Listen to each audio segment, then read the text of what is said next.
it's 45. Okay, everyone, welcome welcome all. Episode 45 of the Casey and Tyler Show. Packed show sheet today. Got to recap a long weekend of college basketball. The Final Four is set, so we'll get into that. Obviously, this week, Thursday, we got MLB opening day, so we'll talk a little bit about that. Dell Match Play, great event. I know we both watched it, both enjoyed it, so we'll talk a little bit about that. And we got the Masters coming up. We'll have plenty of shows in between now and then to be able to talk about the Masters, but that seems, there are tournaments in between, but no one plays in them because they're just like practicing chipping and putting, being like, we're about to be putting on glass greens for the, coming right. up. So yeah, that'll be fun. I'm sure we'll do a whole like Masters show. I was thinking we'd both like pick a menu, like what we would have as our menu, so we can do like a Masters theme show. Maybe I'll even like wear like a full golf outfit or something. So, and then some other things, some like breaking news and some things that happened. I saw here LeBron James is a pussy. Dude, I'm not. That's just come on. The powder off the bench was a bold. That was excessive, dude. You're coming off the bench and you're throwing powder in there. Come on, and then your whole I went to the LeBron James of feet. Like, okay, honestly, real talk, fucking clever. That was fucking clever. No, I was watching a podcast and they were talking about this exact thing, and LeBron had something else where he said like, if I get surgery in the offseason, none of you guys will know about it. And it was like, yeah, we will. How would we not know about that? It's like he thinks like you're way too popular of a person. I don't care how tight of a circle you think you have. At some point in time, we're gonna find out that you had surgery on your foot at some point. Like, it was just weird to be like, why would you want to hide that anyway? Like what are you gonna do? Sit in your fucking house for the entire length of the recovery? Yeah, no, you're gonna be out in public and someone's gonna see a boot on your leg and take a picture. Right. Yeah. Or like someone's, it's just bizarre. Like I was like, it's not like you're having it's a sports injury surgery. Who cares? That happens. Right. I don't know why it's a secret, but and then obviously the Washington Commanders got 2 bids. We'll talk about that. It's on the show sheet, but I just had ESPN up because we made the show sheet yesterday, so I wanted to make sure that came out today. So yeah, we can talk about that when we talk about the LeBron or Lamar Jackson stuff. But other than that, like I said, packed show sheet, should be a longer show, so buckle in, strap in, and grab a beer, grab a snack. Let's get ready. Let's do it.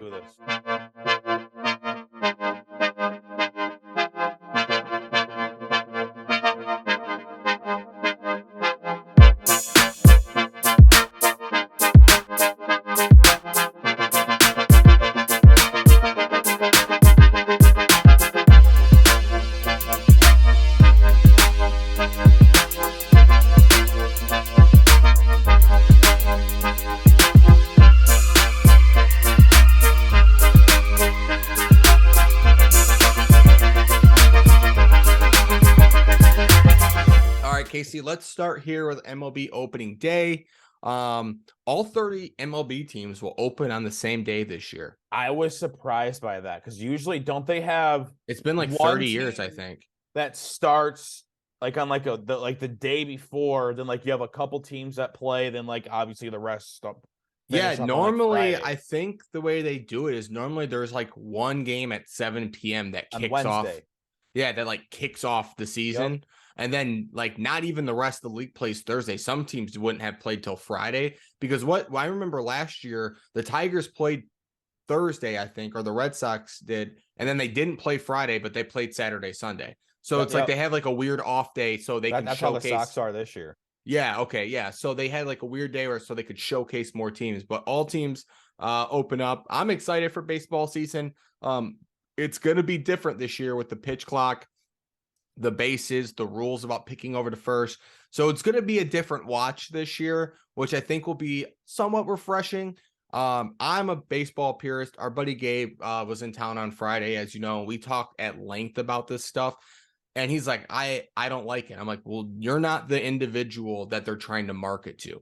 You would watch a 4-hour game and not blink. Like, you don't care. They're not going after the actual baseball fan. They need to draw in more people into the sport, just because I'm not saying it's a dying sport, because I don't think it is, but it is when you look at it compared to football, basketball, it's not as action packed as those two sports are. Yeah, they need to do a better job at like retention, right? Like Yep.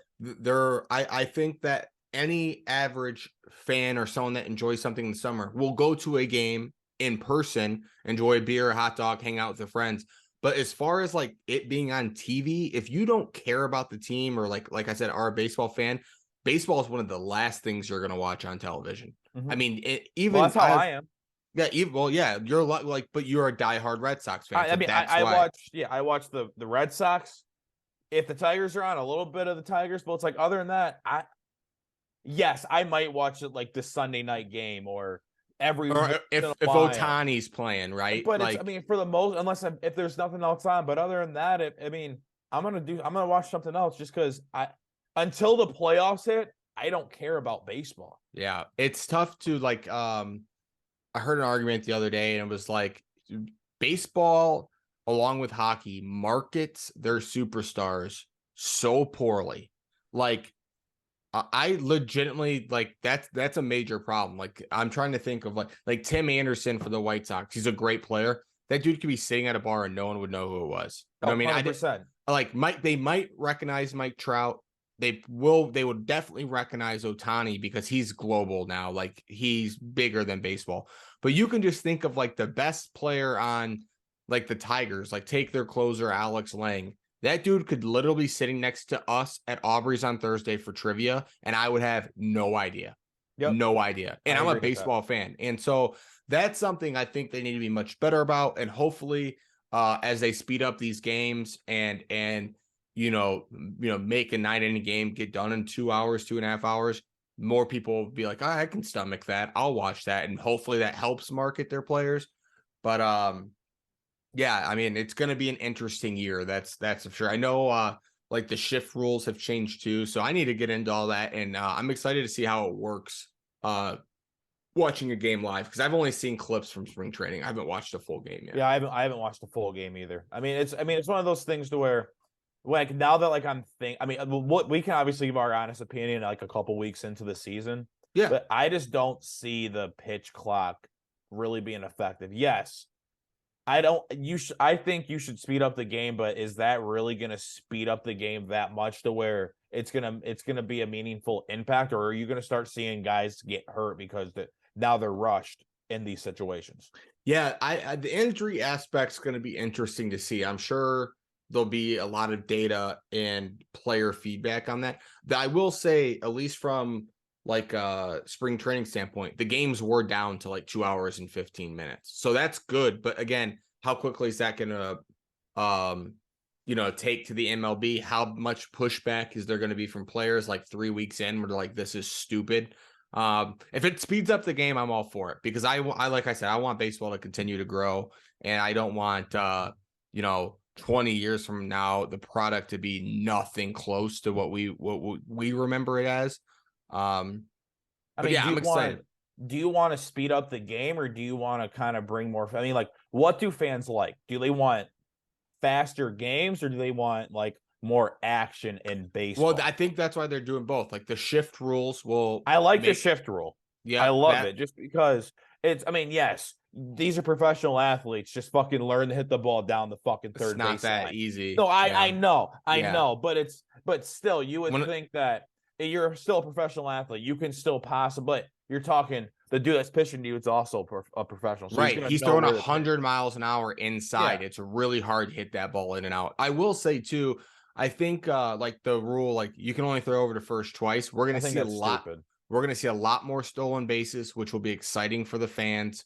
I'm curious to how that rule is gonna break down. But I will say there's nothing more annoying when a guy throws over to first like 7 times in a row. It's like, bro, just pitch the ball. This game's already been an hour and 45 minutes. We're in the 3rd inning. So I'm not going to pass any judgment yet.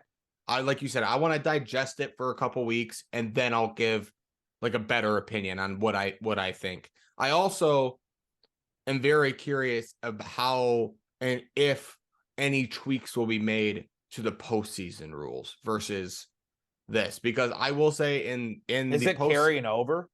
I don't know, but I will say in the postseason, I don't care how long the game takes. I want it to be Best against best. best I mean, against yes, best. it does suck when you have a game that's at 8 o'clock that It's midnight and they're in the sixth inning. Yeah, it's like, come on now. Because I remember that was what sucked during the 18 Sox run. It's a midnight and the games are just getting over, or they're in like the 7th or 8th inning. It's like, dude, I have to be up in 4 hours. Well, that's one thing like they changed kind of leading up to this, is they're like, you got to face at least 3 batters, because in the postseason you'd have like a lefty come in for a lefty. They were switching pitchers. Like every pitcher, and it was like, batter. dude, this inning's been going on for 35 minutes. And so I hated that at the time because it did take a lot of strategy out of it, but it's also like, guys, you probably have 25 people still watching this game at this point. Like they don't care. I care, but we got to speed this up. So, did you renew? Are you back with MLB TV after all of last year? So yes, just because the way I looked at it, even though it's still a stupid fucking rule. It's a dumb product. The dumb fucking product. You're the fucking MLB and you block out games. That's fucking so dumb. So let's just now that we're talking about it, let's just fucking so MLB TV, MLB, the Major League Baseball .TV. So a TV channel that is provided by the Major League Baseball. You can buy it for like $100 and something a year, and you can watch every single game. Me and 3 of my buddies go into it now. Just me. Well, we don't know if that's illegal. So I go. No, you're good. You and Randy, you guys are good. That's not illegal. Fuck that. Okay, so it's not illegal to share password. Okay, so MLB TV, you can watch any baseball game you want, except the team that it's your local team in your state. No, not your local team. Just because, like, if I take a trip down to Texas, I can watch the Tigers if they're not playing at Texas. Yeah, I meant like when. So wherever your location is, you cannot watch that local team. Okay, and so to give this more context for Casey, we both are YouTube TV users. YouTube TV does not currently carry Bally Sports, which a number of it's not just Detroit. A lot of Bally Sports is it's like the new Fox Sports. Yeah, it's the TV provider or TV service or whatever network that carries like a lot of local sports, whether it's basketball, baseball, hockey, like not just in Detroit. So we can't watch the Tigers, right? And so Casey's like, I'll get MLB TV. I can watch the Sox. Sox are starting with Detroit. I'll be able to watch the game. No, you can't, because in MLB TV's mind, you should have access to your local television station, which we don't, because only like one TV provider, Xfinity and maybe AT&T, have a contract with them, which is dumb because everyone my age I know uses streaming services like YouTube TV. So that was a whole thing last year with Casey. Like Casey, I called MLB TV probably 5 to 6 times within the first month of the season, just because I wanted to argue with their employees, asking them why they are the MLB and they block out games. And it's not just the games that I can't watch any Tiger game, but it's like, that's what I mean. But like the normal Apple takes a game. So there are some games that Apple TV wanted the Red Sox game. Yeah. They would have that right to the Red Sox game, where you would have to be an Apple TV member to watch that game. You couldn't watch it through MLB TV. You're the fucking MLB. How are you blocking out games? You can't block out games. You're the MLB. I get having these networks buy these games so the people that are on those things that don't have MLB TV can watch them. But why are you blocking it for me when I'm a paying subscriber to your shit? It basically goes to tell you, do not get MLB TV unless you're a fan of a team that's not local to you. Yes. Because if like Casey was a diehard Tigers fan, he would have just wasted $100+ because he couldn't have watched them anyway. Because I couldn't watch my team. And like I got what I said to the guy was, I was like, what's the point of getting it? He was like, you can watch the games 90 minutes after. I was like, you'll already know the winner, buddy. He was like, well, if you're a true baseball fan, it doesn't matter.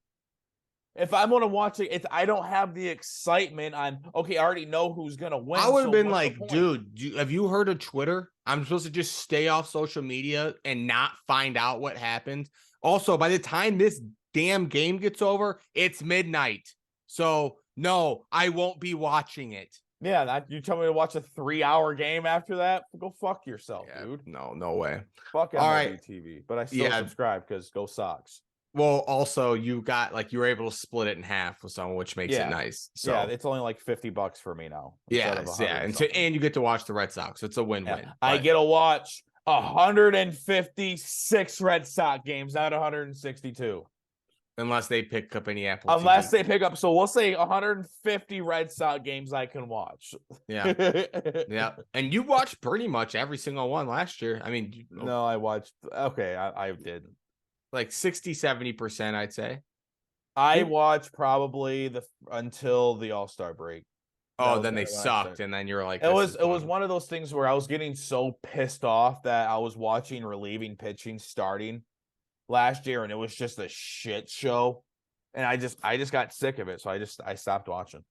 Yeah. Okay. All right. Let's move on here. Lamar Jackson requested a trade on March 2nd. Apparently, kind of a snowball or a bombshell, I should say. He tweeted out his goodbyes to Baltimore minutes before his coach, John Harbaugh, took the podium at the coaches meeting. So basically just like let his coach get ambushed with questions about his tweet. I'd be very interested to see what happens here because they gave him the non-exclusive tag. If a team wants him, they basically have to give up 2 first-rounders. And I do think that's a lot for Lamar Jackson. I think that's a lot, especially for someone that you don't. I mean, he's declined. I don't want him. No, I don't either. I think for some teams it'd be a great move, but not like here locally in Detroit. Dan Campbell came out today and said that ain't happening. Thank God, because those rumors have been swirling since. He did that. That is true. Yeah, he was like, no, that's not. Okay, good, because I'm getting fucking nervous just because they're like the Lions are like the 3rd ranked best team. Also, best odds to get every network or like news article is linking them, and it's like, for what? Also, he hasn't had like a great year since his MVP year. Every year he's gotten worse, and he's missed at least 5 games the last 2 seasons. So, and when has he won the big game? He hasn't. And we'd have to change our entire offense to like scheme around a running quarterback that's aging. I think his best football is behind him. Hopefully he proves me wrong. I think the way our team's built, it's not built fit better for the Lions. No, it's not. I don't want him. And then you saw obviously that there was like a fake agent contacting teams on behalf of Lamar. Yeah, Ken so the Ferris, NFL, Francis. Francis. Yeah, NFL had to send out a statement to all teams, basically telling them like, ignore this Ken Francis guy. He is not Lamar Jackson's agent. He was out there fielding offers, man. He was hustling. Wild. Just imagine like someone be like, yo, we'll offer him like $250. He's like, let me get back to you. Let me get back to you. Yeah, no, he's like Lamar will do 10 million a year. I talk to him, trust me. You know what I mean? It's like, no, dude, he's looking for 50 guaranteed. So imagine if a team was actually dumb enough and made a deal with this guy and like actually sent him money. Yeah, he would have been probably arrested and sued for like false impersonation and like theft. I don't know. That's a crazy story. It's like something out of like a Ballers episode, but that's gonna be really interesting to see what happens with Lamar Jackson. I know locally here, no one really wants Lamar, and like at least that I've talked to in Detroit, they think that where we're at, the way this team's built, you basically give up your entire war chest for him, and you're in such a good position to add the final pieces to a team that could legitimately maybe make a Super Bowl run next year. And I think Lamar I think that's why people are linking him to the Lions, just because they're like, well, if they have a better quarterback, then I don't think that Lamar's a better quarterback than Goff. I also don't think that you putting Lamar on the team increases their chances to be successful. Yeah, I it think wasn't it's your offense; it was your defense yeah. for the most So part of the year.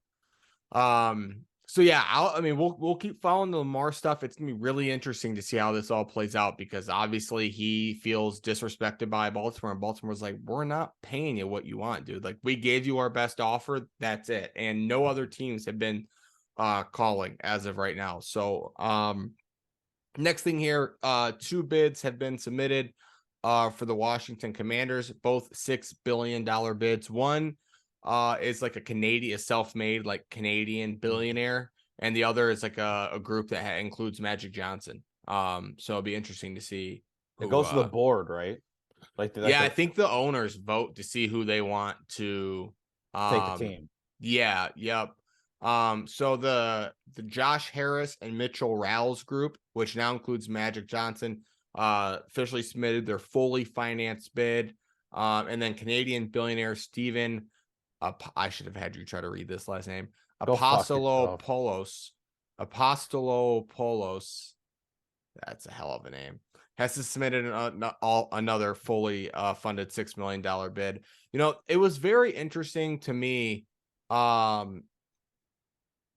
Like they were saying on local radio today, and now if you purchase this team, do you go right back to the owners and say, hey, look, I know we just rebranded to the Commanders, but I'd like an opportunity to redo that? Because I think that's been a big swing and miss. I don't think I would have just kept it the Washington football team. I thought that was 100%. Sick.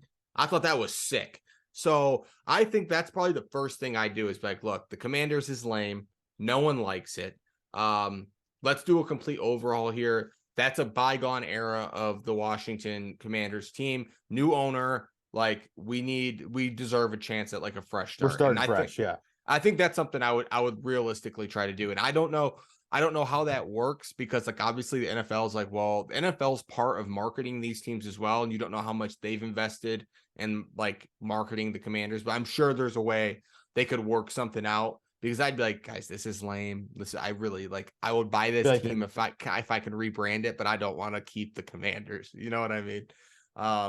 So we'll see. I mean, obviously Dan Snyder, like regarded as just like a horrible human being, is about to be out. So, and then I don't know. About to get rich. Yeah. I mean, yeah. Did you hear about? So last season, a guy won the 50-50 raffle at the Commanders game, and they cut him a check, and the check bounced. It's like 22 grand or something he won. They're like, yeah, there's no money in this account. It's like you're the owner of a football team. What do you mean you have 20 grand? Yeah, that was crazy. Did he get his money? Yeah, eventually he did, but it's just like that's just a horrible look. It's like hold on, wait a couple weeks, just wait. We're waiting for the money to come in. No, it's just like I guarantee that they probably had like old checkbooks that like were linked to like an account that no longer exists. Oh, it's just right. That's my guess. If they were running that, the check said Washington Redskins on it. Yeah, right. Yeah, exactly. And then obviously I don't know if you saw this. Cops are investigating Bradley Beal. I saw a quick thing. I haven't. Yeah, it's because of crazy sports betting fans like you. Some guy got in his face, I guess, after a loss and was screaming, "You cost me fucking 13 grand. You fucking suck." And Bradley Beal like knocked his hat off his head and told him to fuck off. I don't think anything will happen to Bradley Beal, but it's why you got to be careful when you start messing. You fucked me out of 1.3K. Oh, is that? Oh, so it was not even 13 grand. Okay, yeah. Yeah, it's a kind of like a ridiculous story, but I don't give a fuck about none of your bets. That ain't why I play. I mean, he's true. I mean, yes, some of these guys are no, because I can't say anything because I have gone at some guys. Oh yeah, okay. I'm different. I go on Twitter. right. Yeah, you hide behind the keyboard. Yeah.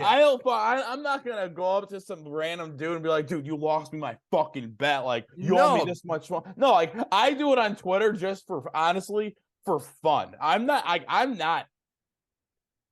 In the moment, I'm serious. Yeah. But at the end of the day, it's all a joke. I also think you agree with me that if you approach a guy, especially like Bradley Beal, and you're in his face over something like that, and he knocks you out, you had it coming. So like, yeah. so, Yes. yeah. If I go up to a guy and I'm like, dude, you owe me this much money because you fucking lost me a bet, and I'm in his face, and he does that to me, I deserved it. Yeah, 100%. Yeah. If the video got out, I would contact TMZ and be like, take that down. You have no right to fucking. I will sue TMZ. Yeah. Well, it's funny too because I think about it like this: like Twitter, they can just mute you or tweet back and be like sorry, and it's like a funny interaction. Like you're half joking, half serious when you tweet at these guys anyway. I know that, but anyone to like take it as far as to approach someone in public, like that's crazy town to me. Like I would never ever do that. I would like dap him up, be like, "What's up, man? I'm a huge fan." Be like, "You lost me on 1.3." Like really needed one more free throw. Really needed one more, man. And I would like jokingly say that. Yeah, If he says I something, would be like, dude, it was a joke. Be like, yeah, come like on now. like, dude, I'm still a fan. Like it was just like, But come I'm on, still a fan. I'm just totally fucking with you. Be like, I could care less. Be like, it was a long shot bet, anyways. Yeah, right. Like I like also I think it's funny too. I wish there was more details because he's like, you cost me 1.3. Did you bet one like $1,300 or was it like a $2 bet to win $1,300? Yeah, and he was the last leg on the parlay. Because at that point, you really only lost $2, right? It's like, come on now. Like, let's think about it. Yeah, it came down to the last leg. Second. Like the Chicago. Yeah, sorry. Yeah. So I totally agree with you because it's like if it's a $2 bet, yeah, it's like dude, you didn't lose much. Well, yeah, I mean, Chicago Bears owe me $18,000, but I mean, that's also, I think you tweeted at the punt or the kicker for the Johnny Heckler. He owes me $900. yeah, tweeted like every day for a week. It was great for a month. Yeah, you're just like, hey man, cost me a lot of money. Feel my Venmo's this. Feel like taking care of a fan. You know what I mean? Right. What did he do? Like hit the upright or something like that? I can't remember. He fumbled the snap. He fumbled the snap because he's the punter. That's right. But yeah, no, that's always funny. I thought that was a crazy story. Like people like give these fans too much credit. Like whether it's like, you know, Kyrie kicking fans out and stuff like that. It's like people need to just relax, man. Like, you know, I hate Kyrie Irving, but still. All right, let's move on. Dell match play. Sam Burns. Victorious again this year, or for the first time this year, but gets back in the winner circle finally. 7-0 on the week, just pounded Cameron Young in the final, wins 6-5, 3.5 milli taken home. I know you watched it, right? You watched some of Sunday's match? I watched some of it. I mean, I watched both the semis for the majority of the part, because that was before the basketball started, I'm pretty sure. Yeah, then I didn't watch the final, but I mean, from the Sam Burns, I think Scotty and Sam Burns matchup. Sam Burns 21 holes, and then Scotty all of a sudden got a 2-up lead, and then Sam Burns comes back and ties it, and then it goes to the third playoff hole. Yeah, that was great. And it's always funny to me too, because Sam Burns and Scotty Scheffler are best friends like us. Like they do everything together. They're really into like Dave Portnoy's pizza reviews. So they go out and like do their own pizza reviews to like kind of mock him and whatnot. So they're really good friends. And it was funny when Sam Burns made that putt to beat Scotty, he almost felt bad. It looked like he was kind of like, sorry, dude. And Scotty's like, I've won plenty. Like, It's good. But I was telling my dad, I was like, can you imagine how annoyed Scotty and Rory probably were? Because they're rich. They're the two best golfers in the world right now. You could throw Rahm in there as like the power 3 right now. Yep. For them to, after having just played 21 and 19 holes, to have to play a consolation match, they're probably like, dude, fuck this. Like, I don't care about third place. Like they were probably like, If it was up to me, we just split it down the middle, get out of here. Like, Yeah. no big deal. You know what I mean? But that was a good match too. I mean, I think the world was a little disappointed because I think a Scotty Rory final would have been That's what I thought it was going to electric. be. But it Yeah, was I the think third place matchup. yeah, but good for Sam Burns. I'll tell you what, that Cameron Young cat is impressive as it gets. He's American, right? Yeah, got up to 192-mile-per-hour ball speed. He hits the shit out of the ball. I expect to see him on a bunch of President's Cups and Riders Cups for years to come because For some reason I thought he was Canadian. No, he's American. Yeah, he went to Wake Forest with Will Zalatoris, I'm pretty sure. Not saying that Canadians don't go to American college for golf, but yeah, no, I know. I for some reason I just thought he was Canadian. Yeah, it was really I don't know a single person. I played golf Sunday and then went up and grabbed a bite to eat, and the matches were finishing up. Every person I talked to loved it because they either put money on it and they're like, it's fun betting the head-to-head matches instead of like, well, I think this guy's gonna win after 72 holes. And then also a lot of the players seem to enjoy it because it breaks up the monotony of 72-hole stroke play week in and week out. It's just something different. Yeah, I know it's a grind for a lot of the guys because I mean, you start Wednesday. I think Sam Burns or Cam Young, one of them played like 102 holes. Like they just played a shit ton of golf because it's like 36 a day. So I'm sure that that point it's kind of Sam Burns went 7-0. But you just don't know like how many matches he closed out early and whatnot. But yeah, that's still. I mean, that's 126 holes. If he played all eight. Well, yeah. Well, it's 800. Yeah, never mind. Yeah, I know what you mean though. It's like they played a couple of guys played 100+ holes, so I'm sure that's a grind.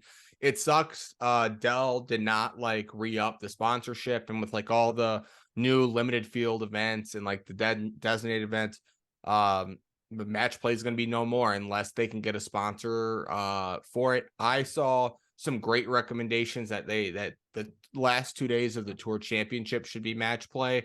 It would get rid of guys having like a 10-stroke lead. You could just do it where they get a bye or find some way to do it as far as seating is concerned. And I think that'd be a great idea. I don't know. I love the match play events. I just do. I think it's different. And it's cool seeing guys concede putts and not concede putts.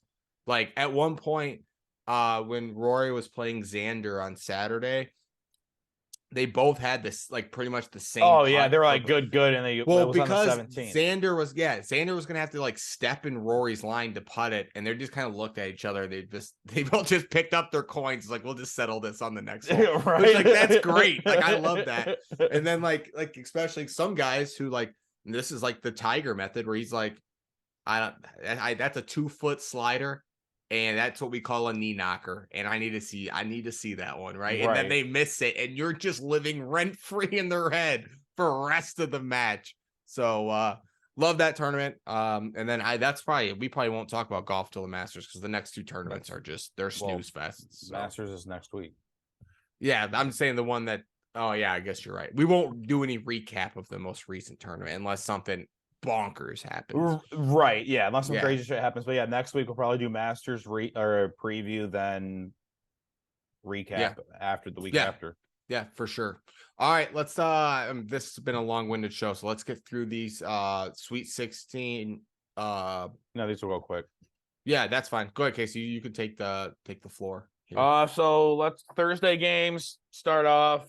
Michigan State, Kansas State. Kansas State wins a thriller 98-93 in OT. I mean, people were just making crazy shots all over the place on Kansas State. It was ridiculous. I did think that Izzo came off as a little bit of a sore loser. 100%. I didn't like what he said. Loser. I didn't like what he said. And I like Izzo, but I think you just say they hit some shots and we didn't. And you don't, that's all you got to do it. Don't call them lucky. That's just no, you had a lot of opportunities to win that game. Yep. It sucked because we were at you failed to even get an attempt up at the end to even give you tie it. That was the worst last possession. I mean, I couldn't believe that. That sucked.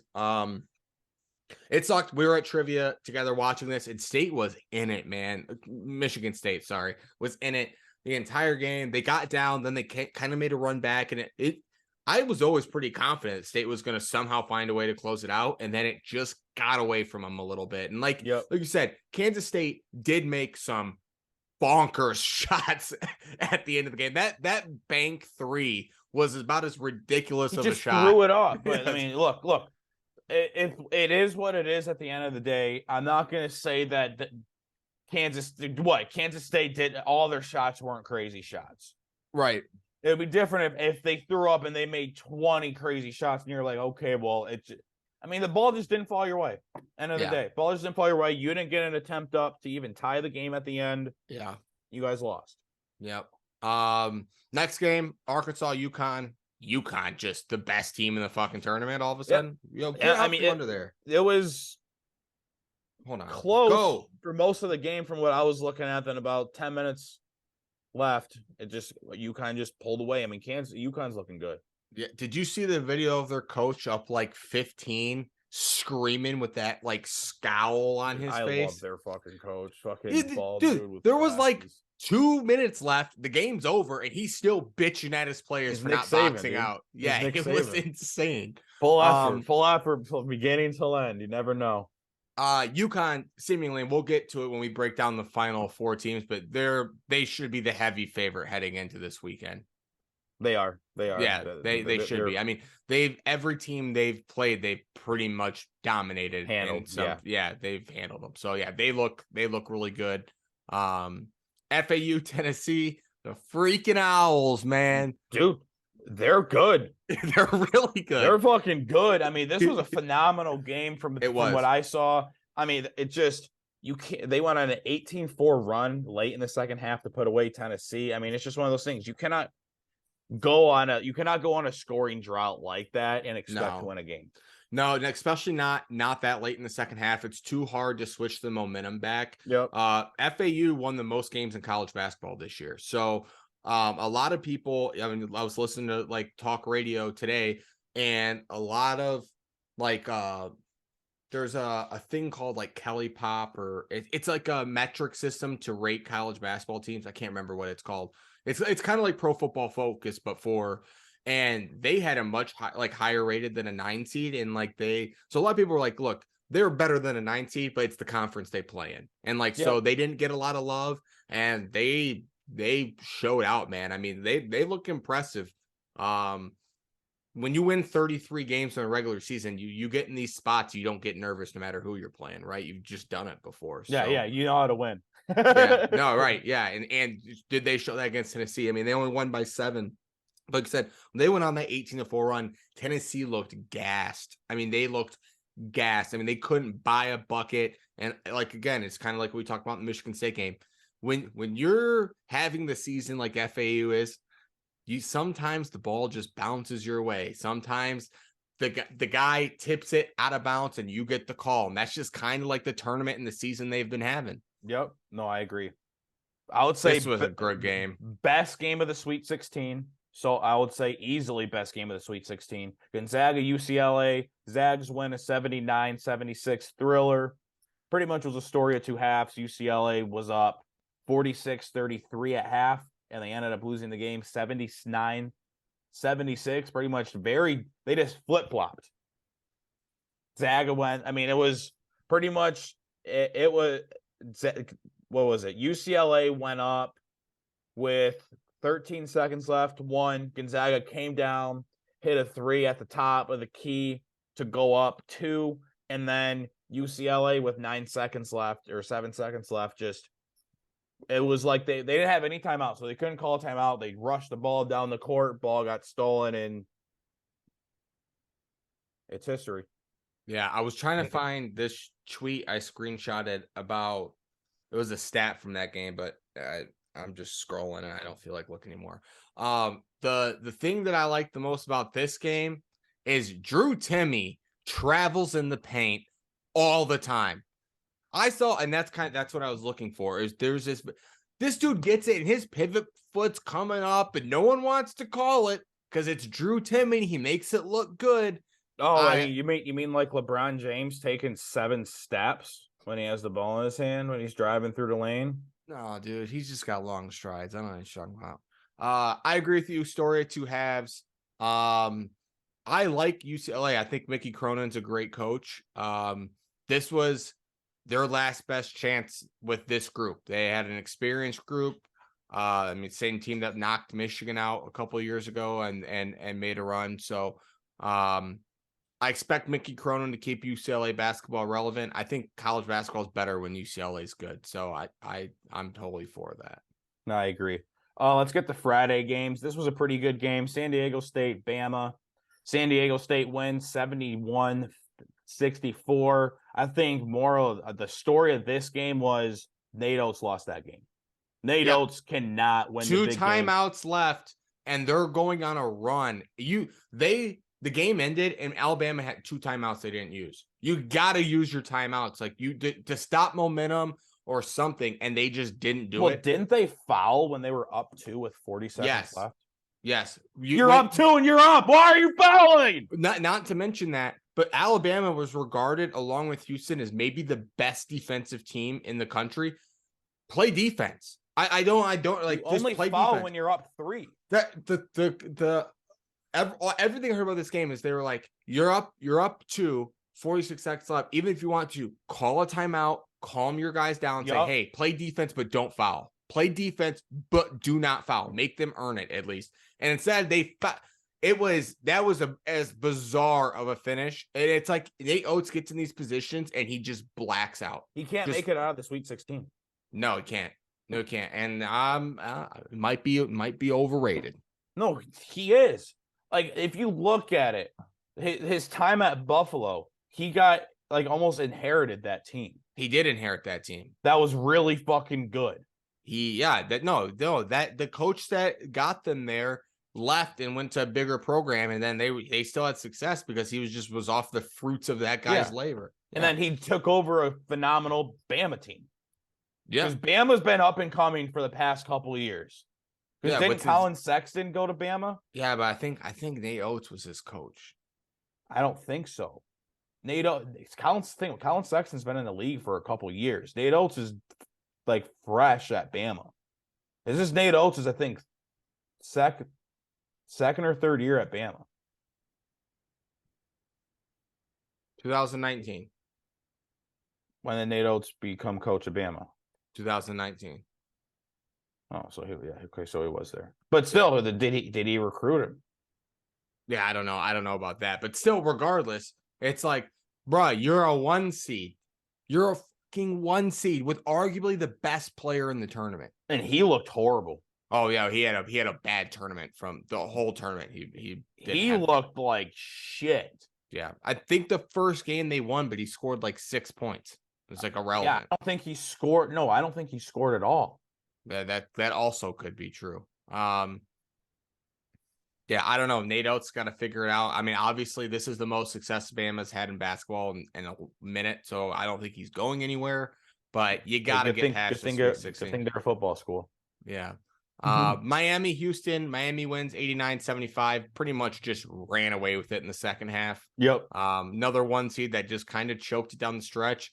I think the moment got to them a little bit, and they were like, "Fuck, we might lose this game." And then Miami felt that and was like, "You definitely are," and they ran away with it. So,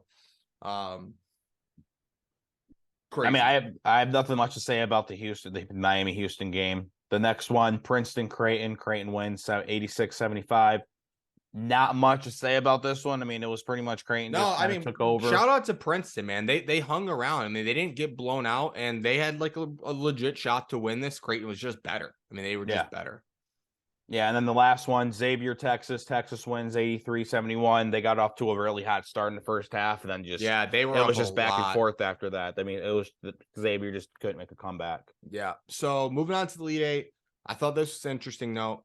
There was only 1 McDonald's All-American in the Elite Eight, and there are 0 McDonald's All-Americans in the Final 4. I mean, I'm not surprised by that. I'm not either, but that's why a lot of people are saying this is going to be the lowest TV-rated Final 4 of all time, and we'll explain why when we get through the. See, I don't get that because of. I mean, yes, the teams wise, yes, but no one cares. It's going to be kind of a snooze fest, I mean, I'm going to watch, but I'm going to watch because I care about it. But yeah, I mean, this is the first Elite Eight with no 1 seed in it. Yeah. Like that was wild. Dude, that's kind of what they're talking about. Like, people want to see the star power. They want to see the best players. Now it's just going to be like, I don't know. Also, did you know that on Kansas State team, they had 12 guys that weren't on the team last year? They're all transfer portal guys. Are you 12. serious? 12. Jesus Christ. Like, what's that's like basketball rosters like 18 players? Like 15. Yeah. Okay. 12 of their 15 guys were just like, we'll take you. It's like going down a Kroger. Like, we'll take that. Take that. We'll take that. Well, that's half off. Fuck yeah. Yeah. They probably got that point guard for half off. Why? Because he's 5'7". Yeah. No. Funny. First game here, Saturday games, FAU, Kansas State. This was a good game. FAU wins 79-76. Back and forth. Game. Back and forth. Kansas State pulled the Michigan State. Yeah, they didn't get a shot off in the final. Yeah. This was like a gritty, grindy game. Like Kansas State's coach, Tang, I think his last name is, went to FAU's locker room like afterwards and congratulated them all. I think that's just a class move. Said they were the toughest team they had played all tournament. And like they enjoyed it the most because it was like every time Kansas State made adjustment, FAU countered it. So it was good. FAU's good, like you said. They're just FAU's good. I mean, they have a chance to make it the finals, but San Diego State's pretty good. But we'll get into that in a little bit. Yeah. Worst game of the tournament: UConn Gonzaga. UConn kicks the absolute piss out of them and wins 82-54. Completely dominated them. The second half. It was 43-22. That was the second half scoring by both teams. It was ridiculous. UConn was up 31 points at one point in the game. I mean, as a team that's a Gonzaga and how good you were, I mean, Drew Timme got in foul trouble early, and that was kind of the story of the game. But you cannot be down 31 in a game when you're a 3 seed. Yeah, like that's ridiculous to me.